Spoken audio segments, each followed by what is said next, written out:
My name is Ann Ruff, and I'm the incoming board president of Clare Housing. It's my great pleasure to welcome you to our annual fundraising breakfast, A Place to Call Home. I, along with the Clare Housing Board of Directors and staff, am honored you've taken the time to join us this morning. Over the next hour, you'll learn how housing provides the path to living with dignity for those with HIV and AIDS, and you'll see the impact we've made in the lives of residents who live with this incurable disease. We hope what you learned today inspires you to join us and to continue our work. I want to begin the morning by acknowledging our table hosts. And there are a lot of table hosts out here. I think there are 300 people in this room. And my fellow board of directors who helped fill this room by inviting all of you to learn more about Clare Housing. A big thanks to all of you.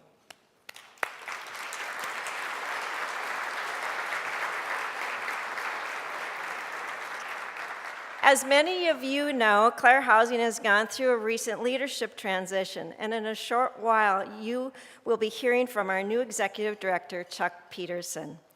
Chuck, as you will see, brings a wonderful perspective, new perspective to Clare Housing, and we are thrilled to have him lead the organization. So welcome, Chuck.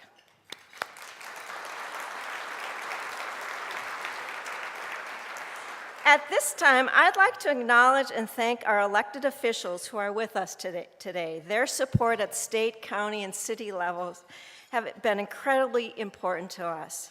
I'd like to ask them to stand so we can see where they are and applaud their dedication to Clare Housing and to this community. There they are.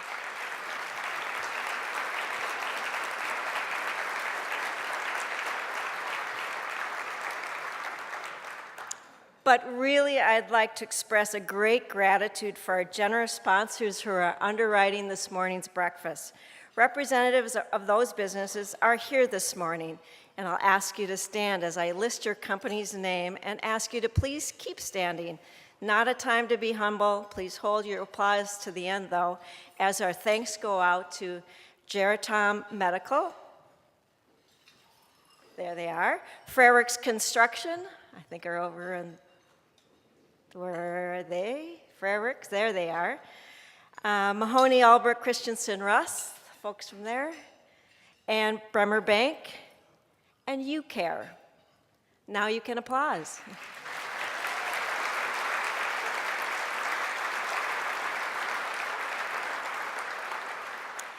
My association with Clare Housing began more than 20 years ago. I never expected that I would care so much about this organization.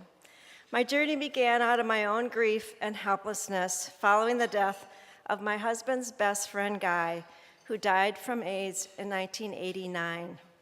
I couldn't do anything for Guy, but I wanted to do something for others who were living with AIDS. So when I learned of Grace House, one of Clare Housing's care homes, I signed up to cook a monthly meal for the residents. I could put a nourishing meal on the table, but I never knew how much that this experience would nourish me.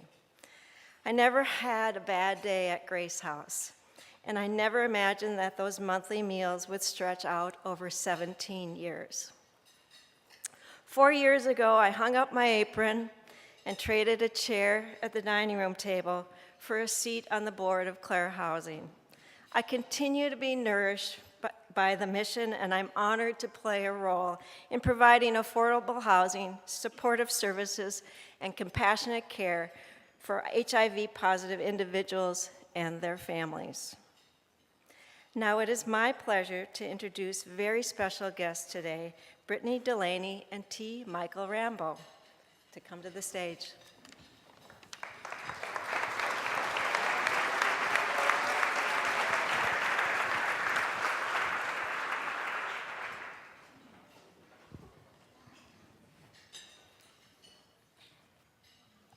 Good morning. So rarely do I share a poem from my diary, but I think that for my uncle, it was fitting that I take this from a book where I write everything that's near to my heart. So,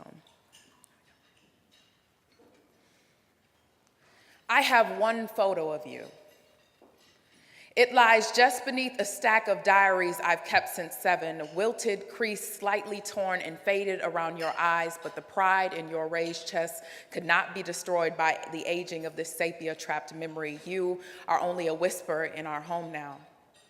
A long pause, a teary eye. Just at the mention, the clocks melt. 1990 becomes yesteryear. The confusion, the misconceptions, the accusations fill the air of silence. The blows delivered to your memory skip heartbeats like hopscotch. Justifications pouring off of tongues are swallowed by the ears of your nieces and nephews. They think that this will make it ache less. That trying to blame your choices in life will relieve the pain of your death. They think that taking the light from your memory will help us process the dark. Humans are funny that way. Sometimes we just don't know how to say we miss you. I, the youngest of 4 children at the time, was making my way into this world as you were transitioning out.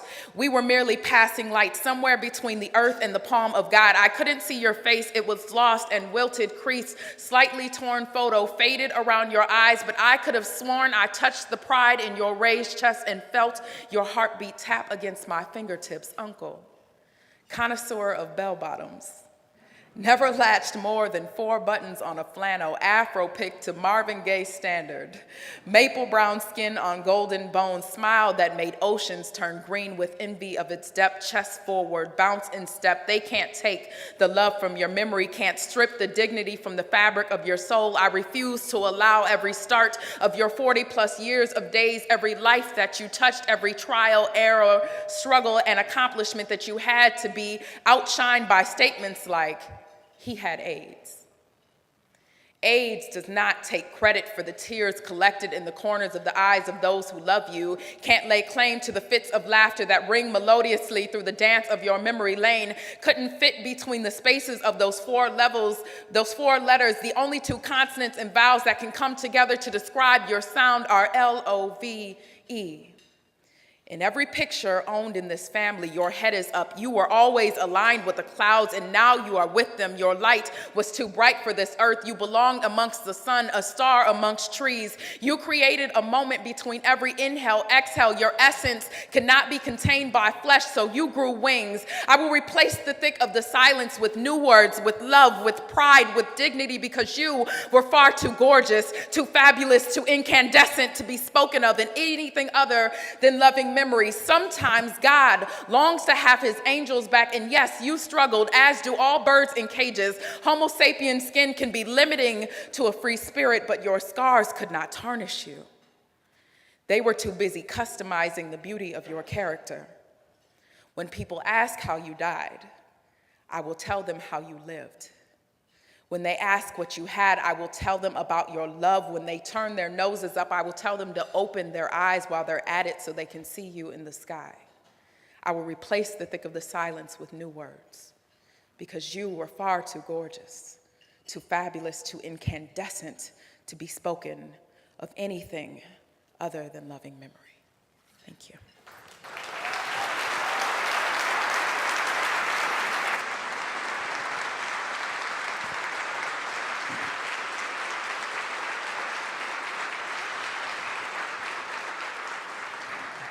A loving memory, dignity. Those words ring out, and as we sit here this morning over breakfast, we think of what the word dignity means and the importance of being able to tell our story and not forgetting to let people know about HIV and AIDS and let people know of the loving memory of those who have passed and those who stand here before us, and how we need to make their voices heard. We have to go out and make them hear you. Go out and tell our story, let it echo far and wide. Make them hear you, make them hear you, and tell them in our story how justice was denied. Make them hear you, make them hear you, and say to those who blame us for the way we chose to fight, that sometimes there are battles that are more than black or white. And I will not put down my sword when justice was my right. Make them hear you, make them hear you. Go out and tell our story to your daughters and your sons. Make them hear you, make them hear you.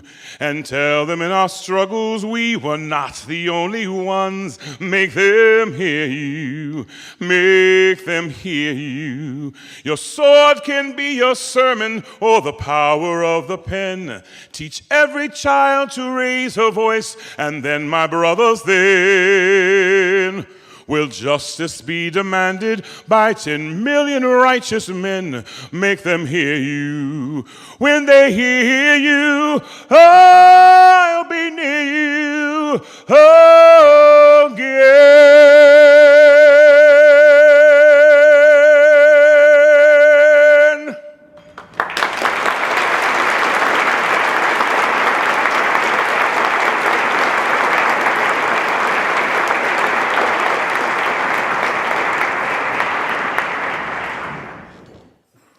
Wow, I can hardly talk at this time in the morning.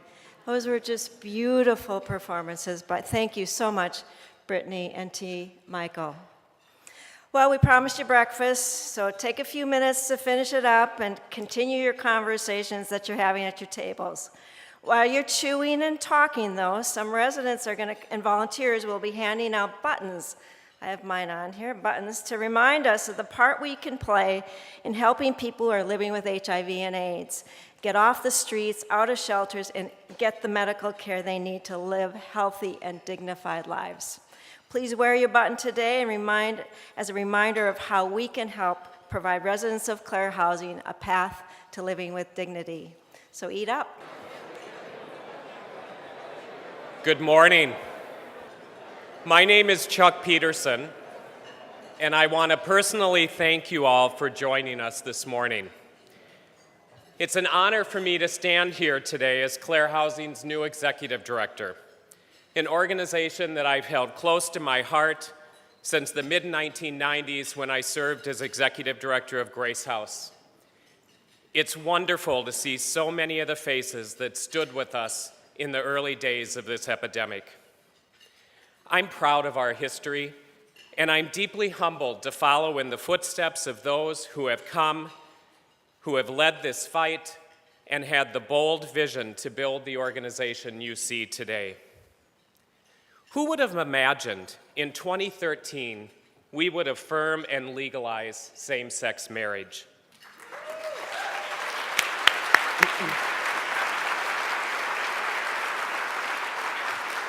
And who would have dreamed that just a few short weeks later, the U.S. Supreme Court, a court that 27 years ago said gay sex was not entitled to legal protections, even behind closed doors, would also affirm same-sex marriage in this country. It's a moment in time we all deserve to celebrate. But in our celebration over wedded bliss, we cannot forget another kind of till death do us part.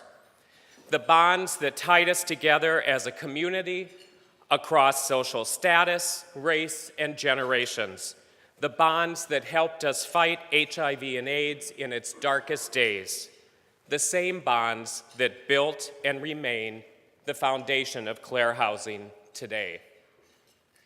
We are at a critical crossroad in our fight against HIV, and let me remind you, it is still a fight. The evidence behind access to care and treatment as prevention, and the expansion of health care coverage through the Affordable Care Act provide us with a unique moment in time to end an epidemic that has ravaged our community for more than 3 decades. Just think, if we could come together with the same passion and commitment as we did with marriage equality, we could end this epidemic in our lifetime. We've made huge strides over the years to slow HIV infections, and we know that with continued advancements in HIV treatment, deaths have declined significantly since the early 1990s. But even with these advances, we can't rest because progress continues to be undermined by inequities in race, in class, homelessness, and yes, still sexual orientation. And affordable housing remains the most critical unmet need for people living with HIV and AIDS today. Take a minute and imagine what life is like for a person who lives on less than $8,000 a year. A person who is HIV positive, homeless, and does not have access to medical care or a safe, warm bed. Imagine yourself waking up under a bridge or on the bus that you rode all night to stay warm and wondering where your next meal will come from or if you will even live another day. Now, I want you to think about the story of HIV today. Statistics tell us that Black Americans continue to bear the biggest burden of this epidemic. Compared to white Americans, they are 8 times more likely to be HIV positive and 10 times more likely to die from this disease. And Americans living below the poverty line, they are 6 times more likely to be HIV positive than the national rate. We also know that HIV continues to disproportionately impact the gay community, as men who have sex with men account for nearly 2/3 of new infections. And here at home, there were 315 new HIV infections in 2012. That's an 8% increase over the previous year. Clare Housing's mission is to provide affordable housing, supportive services, and compassionate care to people living with HIV and AIDS. We started this work 26 years ago when Brother Lewis bought a house in South Minneapolis. He recruited volunteers, opened its doors to provide shelter to dying young men. In 1992, we served just 8 people. Today, we're the largest provider of HIV-specific housing in the state, housing 150 people in 116 units of affordable and supportive homes. Homes that are designed to be a place of healing for both body and spirit. We are serving HIV-positive people who are marginalized in our community and have little, if any, access to medical care or financial resources. They are often homeless or on the verge of homelessness. They have mental illness or a chemical addiction. They are people who come from impoverished backgrounds. They are people who were impoverished by this disease. We focus our work in 3 areas. We provide affordable housing. We own 4 community care homes, and we've built 2 apartment buildings. We partner with landlords to provide scattered site affordable housing throughout the metro area. We are a key player in ending homelessness in Minnesota. We provide assisted living services, 24/7 care and support for those in our community care homes and apartment buildings. We provide medical assistance, nutrition, and daily support services. We reduce emergency room visits and nursing home placements. We reduce the public cost of health care. And finally, we provide compassionate care. This is our roots, our reason for being. We provide end-of-life care for those whose bodies have said enough. We make every conceivable accommodation to reduce their pain and suffering and to enhance their quality of life. And what am I most proud of? The Clare Housing staff. Every day they surround our residents with the love and care they would provide their very own family member. I see it when I watch them interact with our residents, hug them, ask them how they are feeling. And I hear it from our volunteers and the family and friends of people who call Clare Housing home. This is Clare Housing, the unique combination of housing and supportive services, which I believe is key to slowing, if not stopping, the spread of HIV in Minnesota. Right now, we have a waiting list of 200 people wanting our services. Let me say that again. We have 200 people on a waiting list for one of our homes or apartments. In the next 3 years, we will create up to 100 additional units of housing. We have begun the planning for the construction of 2 new apartment buildings we hope will open in 2015. But we can't stop there, and we can't do it alone. We need the support of people like you, your friends, our city, our state, in order for us to fulfill our mission and achieve our vision. I want to personally thank you for joining us this morning. I also want to thank those of you who have already joined Friends of Clare Housing, our multi-year giving program. Your continued support makes it possible for us to have a positive impact on those who call Clare Housing home and for our future residents. And for those of you new to Clare Housing, my hope is that this morning's conversation inspires you to become a partner in our work as a donor, a volunteer, or an advocate. This past week, I had the opportunity to attend the North American HIV/AIDS Housing Conference in Montreal. When I returned to the office on Monday morning, the first piece of mail I opened was a letter from a resident, and I quote, "Chuck, a very big and genuine thank you, and all at Clare House. I'm very much starting to feel at home, at my new home, owed in large part to you and your terrific staff. Michelle is just beyond wonderful, you know that. And I've met and worked with Elizabeth and Debbie, both great. What a great team you have, and I, for one, appreciate what you've done and continue to do for others. The clouds are lifting away. This is why I come to work every day.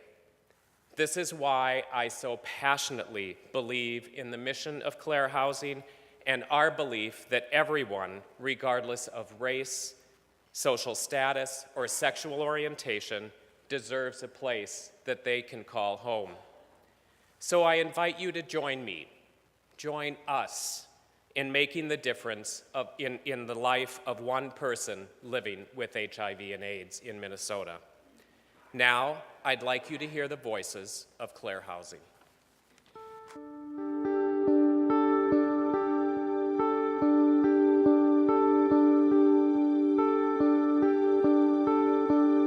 Although we're here to provide services for these folks with HIV and AIDS, really the people that I get to work with every day completely enrich my life. You're getting there. They're wonderful people with interesting stories, folks that I may otherwise in my life have never had a chance to meet. And that's very, very valuable to me. And I know that the staff that I work with feel the same way. So working for Clare really fills me with a lot of hope because I see the impact that we make.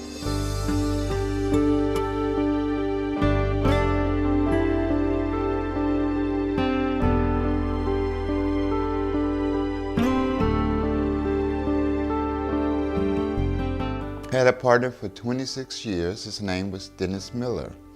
He was a hairdresser, and he taught me a whole lot, how to be independent, how to love myself, how to actually care for someone else.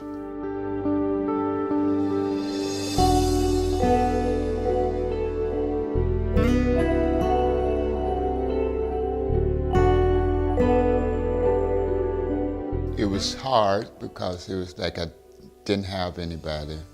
His family members closed the door on me, and I was left alone. I was just wondering how and what I was going to do since I didn't have anybody. Being homeless was hard, dealing with the death of my partner, the losing of the house, finding out that I had cancer, dealing with the HIV, and having no one to talk to. And then I was lucky enough to find Clare House. Living at Clare Midtown has gave me a peace of mind, a place where I can consider my home. Clare House gives you comfort.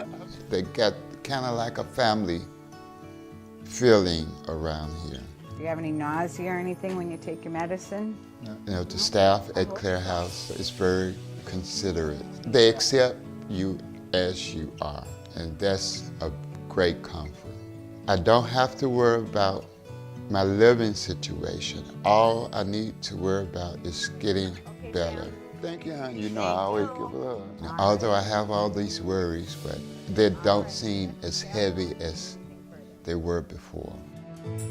Dennis and I was looking to move into a Clare house. Unfortunately, he passed before we was able to do this. And I think he's happy that I'm here, and I'm happy that I'm here at Clare House. I don't have a family, so Clare Housing is my family. If anyone had told me before I was sick that I would have had the dignity that I do have now, I never would have believed them. The more I stay, the more they're gonna have a hard time getting rid of me.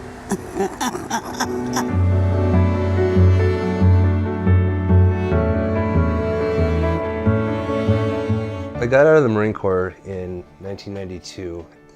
I ended up getting into the Army Reserves. Yeah, that kind of got cut short when I got the HIV test. There's no indicator that I had HIV. Well, it's pretty devastating. My self-esteem, yeah, it took a hit. I've always been independent. I've always either had an apartment by myself or I had a mobile home. I ended up giving that up into bankruptcy. The bankruptcy happened when I started taking the medications or when my numbers really started getting bad. Kisses? Clare Housing Midtown made it so that I don't have to worry about, where I'm going to sleep or where I'm going to stay or, how I'm going to live. Clare Housing Midtown gives me a place to be who I am, the new me, the me that's continually changing. It gives me a place to cook for people when we have different events going on. It gives me a place to be somewhat productive when I'm able to. Sadie. Sadie is my dog. She's a soft-coated Wheaten Terrier. Claire lets me have her in my life. She's my best friend. She's there every morning. She wakes me up with kisses. And here in Clare Midtown, it's the perfect place for her. It's the perfect place for me too. This is a place where other people with HIV live, for HIV people in different stages. Without Clare Housing, I don't know where I'd be today.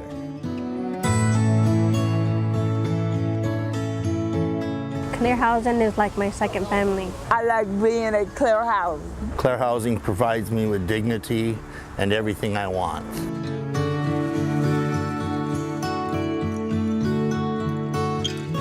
I was working at a department store in line to be given the job of assistant manager of one of their restaurants.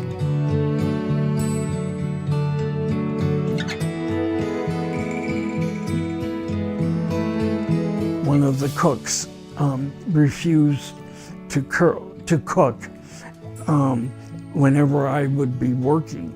So I lost my job and left on my own, so to speak.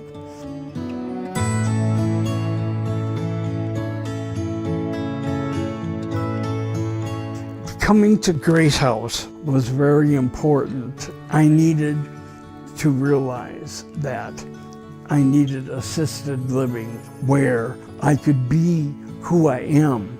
I didn't have to pretend to be something I wasn't.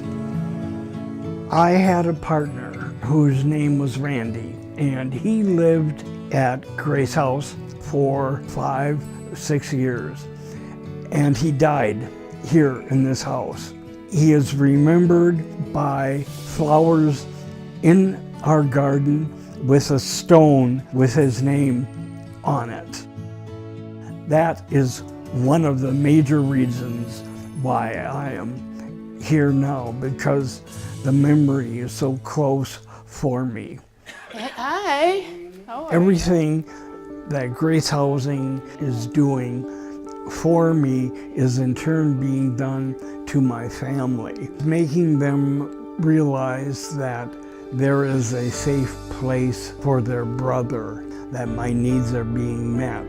Clare Housing really focuses on the health and happiness of their clientele, especially if they're struggling with an illness. Have them live their life as comfortably as they possibly can, and with the dignity they deserve. They're partners. Partners in life and partners in treatment, and whatever these people need, whatever David needs, they're there for them. It's given a feeling that I'm at home, that this is my house. I am glad and very thankful. This place has given me the ability to be healthy. Supporting Clare Housing really is supporting ourselves, because they give us back far more than we can ever give them.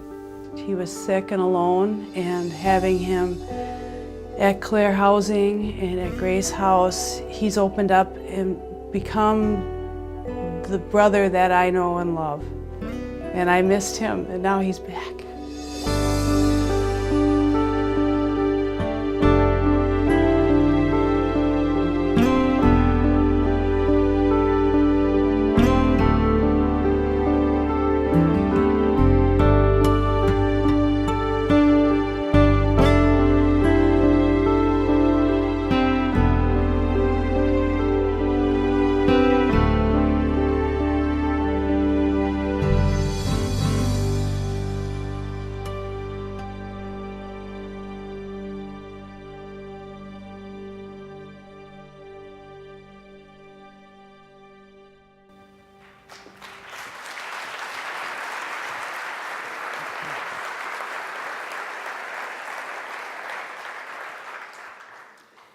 Good morning, everyone. My name is Nancy Wilkie, and I'm the lead caregiver at Grace House 2, which is one of our community care homes. I would like to thank all of you for coming to Clare Housing's 3rd annual breakfast. And I'd like to extend a special welcome to all of the residents who are here. I love you all.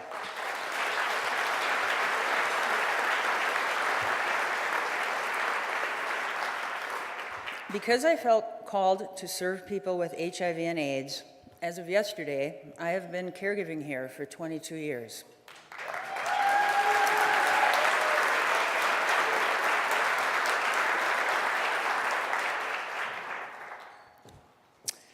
As a lead caregiver, I am responsible for all of the resident cares, such as medication administration, setting up doctor appointments, and providing direct cares. I work with a remarkable team of caregivers, and we help residents to reclaim their independence to whatever degree they can while respecting their dignity.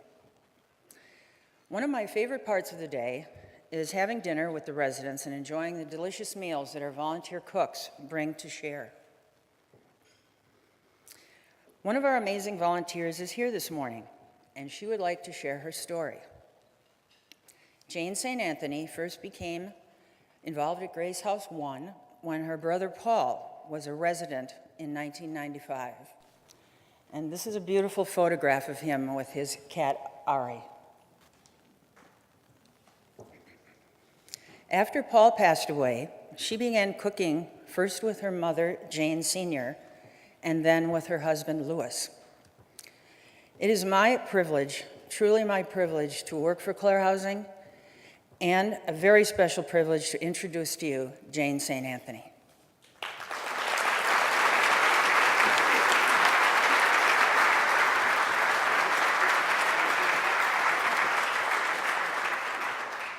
Thank you, Nancy, and good morning, everyone. My kindergarten was a 2-story house owned by our parish. One dreary early winter afternoon, Elaine Johnson and I and a handful of other girls were allowed the infrequent privilege of playing upstairs in the doll room, a former bedroom occupied by dolls in their clothing, blankets, cribs, low tables, and high chairs. On that day, I held my contented baby and looked out the window onto Pleasant Avenue. And then I realized that something was very, very wrong. The other kindergartners were in a single line, filing out the front door. They were going home. We girls scrambled down the stairs. We'd been forgotten by Sister Rowland. Panic gripped me as I sat next to the wall of coat pegs in the basement and struggled to pull my rubber boots on over my shoes. I knew that I would never be able to find my way home and that I would be lost forever, as darkness fell. My 9-year-old brother Paul, my escort, would not know what happened. He would walk home without me, and I would be lost forever. But when I exited the building, Paul was there, standing on the sidewalk, waiting for me. Paul was kind, and he was steadfast. He was loving. He loved his family and friends. He loved living in Boston and then San Francisco. He moved back to Minneapolis because he absolutely loved and adored his nieces and nephews. Paul loved music, especially Verdi's Otello, which he said was arguably my favorite. He saw a Minnesota opera performance of it while living at Grace House and, quote, cried through much of it, simply because it was so beautiful. He loved the Minnesota Orchestra. He loved his cats, Ari and Saul. Paul had boundless enthusiasm and optimism, and at times depression, but mostly he loved. He loved Grace House, where he lived with great pain and with great gratitude. He wrote and made copies of a 3-page letter to his far-flung friends in June 1995. I quote, "Where do I live now? At Grace House, which is the Rolls-Royce of hospices. The staff is incredibly kind, helpful, and respectful. There are 4 residents. Grace House, by the way, is a hospice for terminally ill patients, AIDS patients. I do not consider myself terminally ill, but I love living here. Besides the staff, there is a horde of volunteers who do everything from cleaning toilets to cooking dinner. So much generous work for just the 4 of us. How am I? I'm happier than I've ever been. It's hard to explain, but I love my life now, much more than ever before. Not having to work helps, but it's more than that. I'm learning how to receive and, shockingly, how to relax." Paul died 4 months after arriving at Grace House. At Paul's memorial service, Larry Barnett, who was the acting director then, said, "This disease could not rob Paul of his dignity." Grace House and Clare Housing, I believe, do this: partner with the cherished residents who live there and continue to live their lives with dignity. I miss my brother. I wish he were here now to speak to you instead of me. I remember so clearly being 5 years old and running out into the winter darkness and seeing Paul waiting patiently for me. And I think that what Paul would want me to tell you today is that Grace House gave him that same feeling, that he was not alone, that there was someone waiting for him, and that they would show him the way home. Thank you.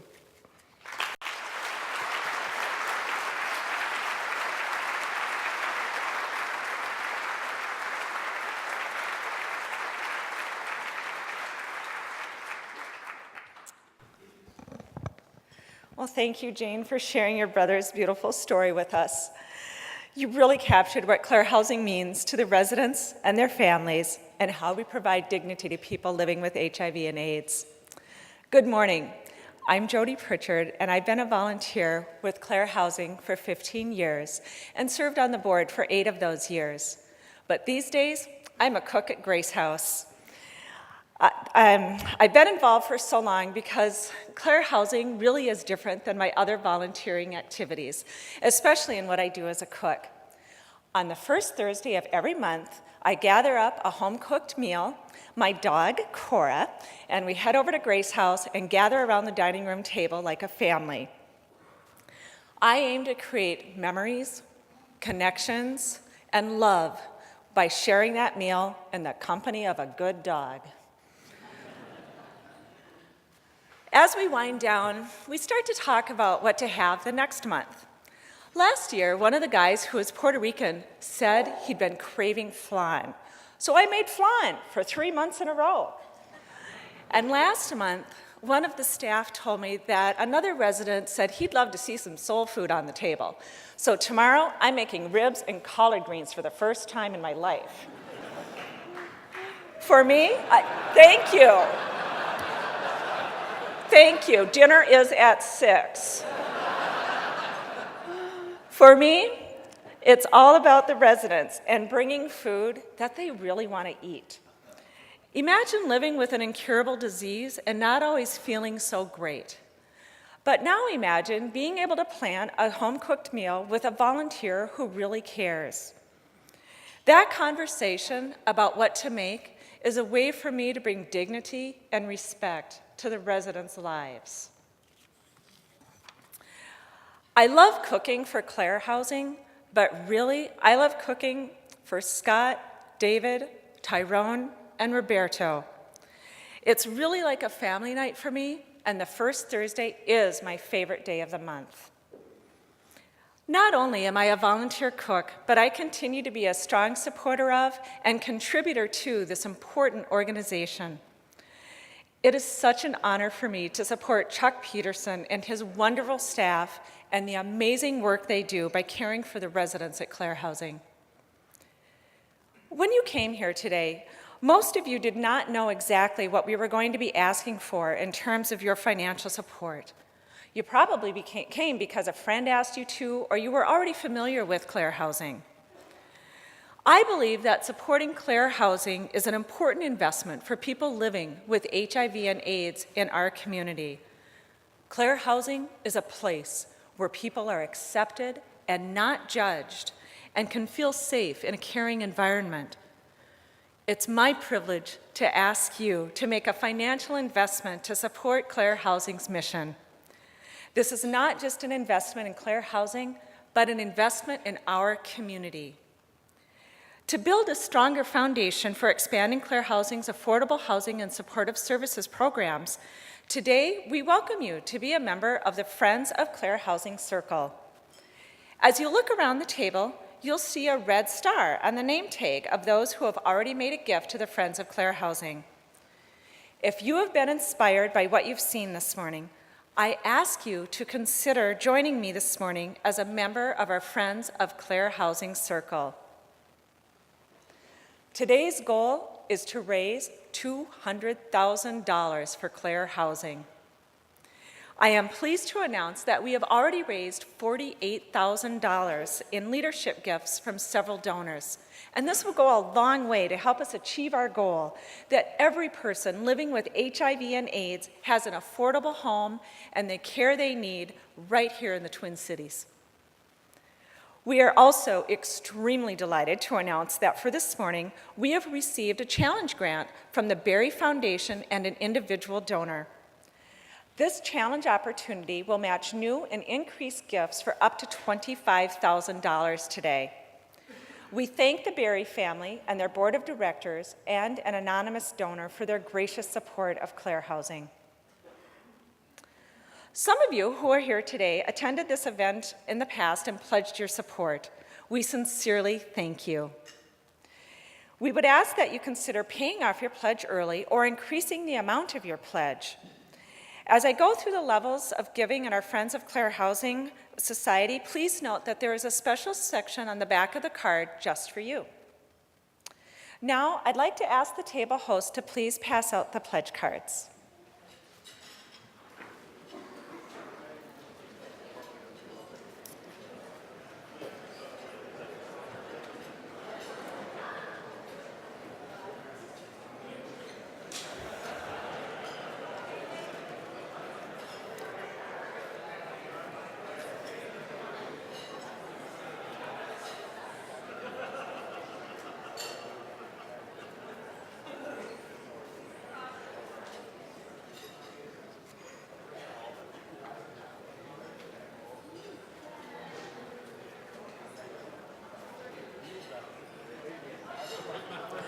So let's take a look at this form.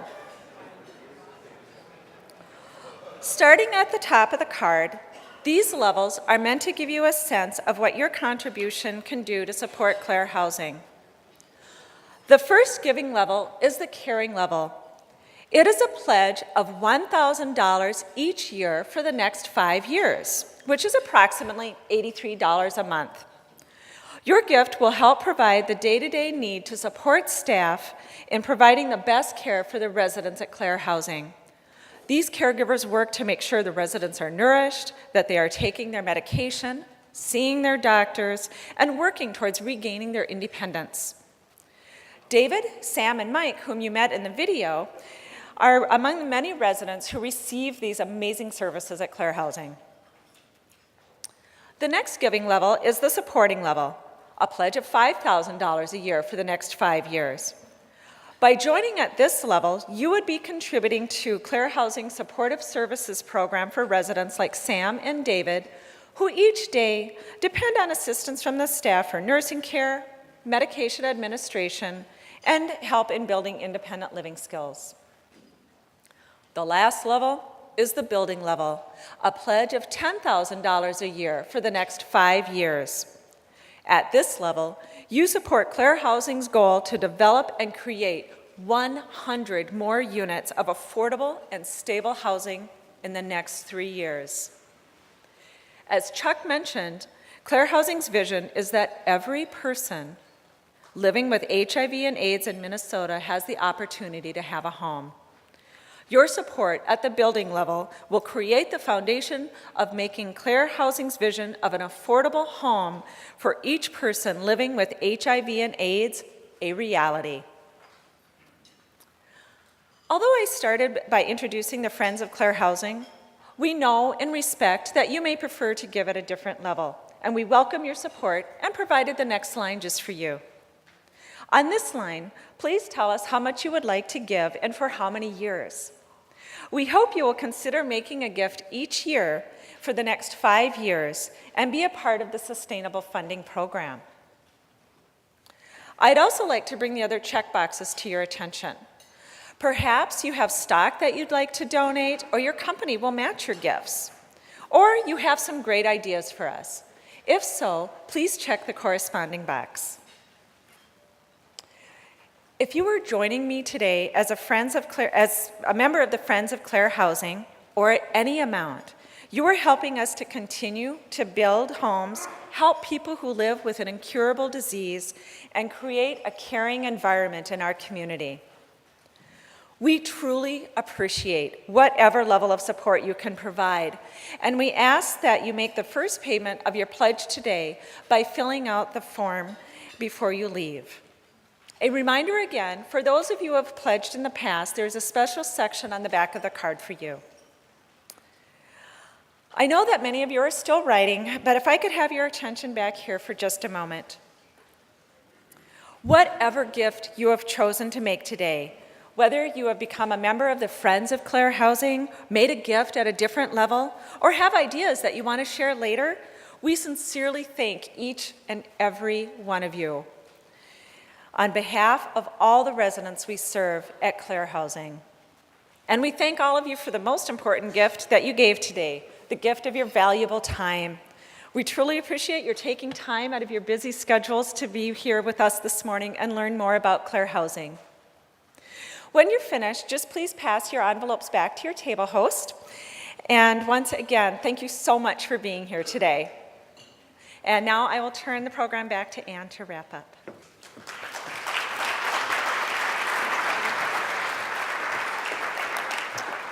Wow, hour's up. Time to move on, but I want to thank Jody and thank all of you for joining us again this morning.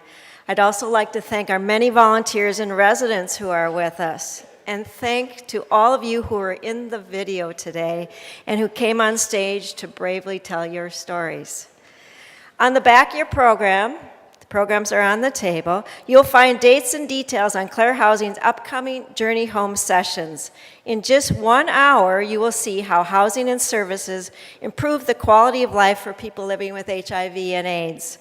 If you have not attended a Journey Home session, I urge you to join the fun and meet some of the staff and residents. They have incredible things to tell you. If you've already experienced it, get your friends or your work colleagues to join us over the next couple of months. We'll even bring this program into your work or your home, so there are no excuses not to be a part of it. So this concludes today's breakfast. Once again, on behalf of the board and staff of Clare Housing, thank you for starting your day with us. We're deeply grateful for your support and hope to see you at next year's breakfast. Have a great, beautiful fall day.